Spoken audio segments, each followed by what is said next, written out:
My dear ثانوية عامة friends, I am so happy to be with you again. We're going to be starting Great Expectations. زي ما وعدتكم احنا قلنا هنعمل Great Expectations أول السنة الجديدة. So we are starting with the first chapter. طبعا عارفين Great Expectations is written by Charles Dickens. وانا عملت لكم حتة ارجعوا لها في الفيديو هتلاقوا بحكي لكم مين تشارلز ديكنز، اتولد امتى، عنده قصة في حياته مقاربة جدا لحياة بيب بطل رواية Great Expectations. The hero of Great Expectations is Pip. The story is being told by Pip himself. He was 7 years old when he started. كان عمره 7 سنين لما بدأ، وما هنكبر احنا معاه ونشوف تطورات the character of Pip. In very short, Pip كان راضي بحياته. He was living with his sister and his brother-in-law. Brother-in-law أو husband of his sister. You can use both. زوج الأخت. He was raised by them because his parents died when he was very young. He was an orphan. How does the story start? It starts out in a graveyard. في المقابر بنلاقي Pip on Christmas Eve sitting on his parents' grave. You could see the names of his parents inscribed. Philip and Georgiana Pirrup. When Pirrup was young بقى الواد الغلبان ده لما لقى اسم فيليب صعب عليه بس اتسمى بيب وفضل بيب طول عمره، وهتشوفوا في الرواية مهم انه اسمه يفضل كده. اما البنفاكتور هيديله فلوس. هسيبكم دلوقتي كده تفكروا ان هنشوف الرواية دي اللي قرا فيها شوية مين البنفاكتور بتاع بيب، مين اللي ساب له الفلوس. اشترط انه لازم بيب يفضل اسمه. We start off the story on Christmas Eve night.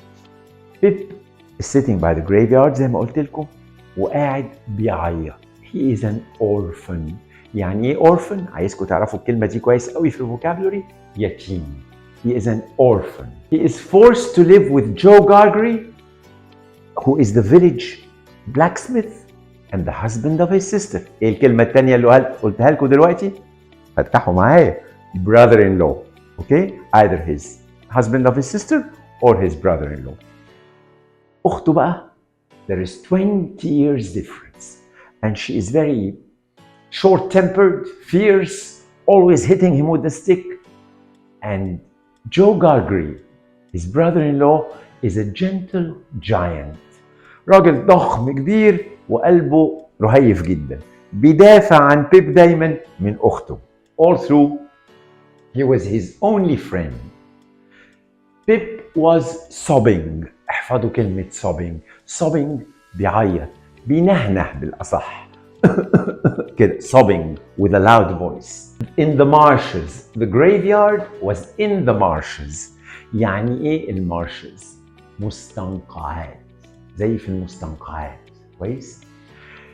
He turned to leave when all of a sudden a huge man wearing gray with iron in his legs held him and tilted him upside down. قلبه. قال له I'm going to kill you. الولد اترعب. قال له don't kill me please, don't kill me please. قال له who are you? What's your name? Where are you living? قاعد يسأله الأسئلة. أنت مين؟ اسمك إيه؟ عايش مع مين؟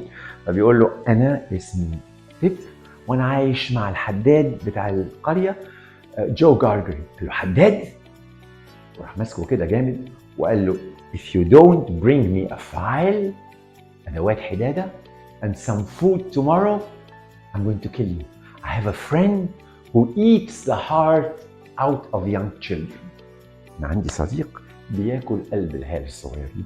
طبعا مش عايز اقول لكم بيب حصل له ايه من الخوف. He was so frightened and he said he would try. وهو بيقلبه نزل من جيب بيب شوية مسامير ولقمة عيش. The poor man ate the food ravenously. كلها بشراهة، كان جعان جوع غير طبيعي. قعد هربان، ما نعرفش هربان من ايه، لكن هربان والحديد في رجليه. فبيب جري على بيت أخته. أول ما وصل للبيت he was met by his sister اللي قالت له أنت كنت فين؟ Where have you been؟ وبتجري وراه تضربه بالعصاية. وطبعا اللي بيدافع عنه مين؟ جو راح واقف بينه وبين أخته كده ومنع اخته من انها تيجي. فقالت له she yelled يعني تصرخ. She gave him instructions to assist in the kitchen for the next day's lunch. قوم اعمل كده، قطع لي الطماطم، قطع الخيار، اعمل كذا. يعني she gave him instructions عشان يساعد في البيت. في الفترة دي بقى عرفنا انه there were two people. هو جه he stole the file from Joe's workplace the following morning while also taking part of the food they had prepared for Christmas dinner. سرق الأكل وكان مرعوب وهو بيسرق. For the first time his sister was cooking a lot because it was Christmas evening and she was expecting some people to come for dinner. Okay? He went to the man. On his way, he thought it was the man he knew. He was stopped by another man who had bruises on his face. كان متعور. The man was not in good condition. كانت حالته مش كويسة. حاول يضربه داخ ووقع. فبيب found his friend. أنا بسميه friend كده بحطه between inverted brackets. الراجل التاني. He found his friend and he was so scared. He gave him the food and the file and ran away. As soon as he ran away, he found that his sister was looking for the meat pie she made and she couldn't find it. لقيت جايه بتقول لهم بقى جم الجيستس وقعدوا they were sitting for dinner and one of the guests, the uncle, brought some cake and some wine with him. جاب نبيت وجاب كيك هديه ليهم عشان الكريسماس. He was the rich relative in the family. Actually, he was the relative of Joe. كان قريب جو، لكن بقى بما ان Mrs.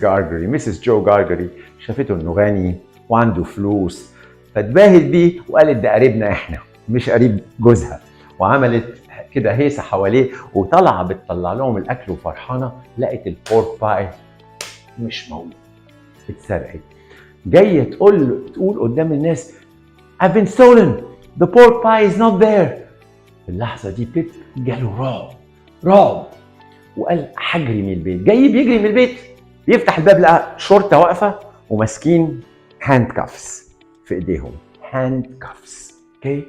So he was so frightened that the policeman smiled. The sergeant smiled and said, I know this is the blacksmith's house. ده بيت البلاكسميث الحداد. And we need help to fix these handcuffs. But Joe said, it will take me an hour. It will take me an hour to fix it. And he goes, opens his door, followed by all the soldiers.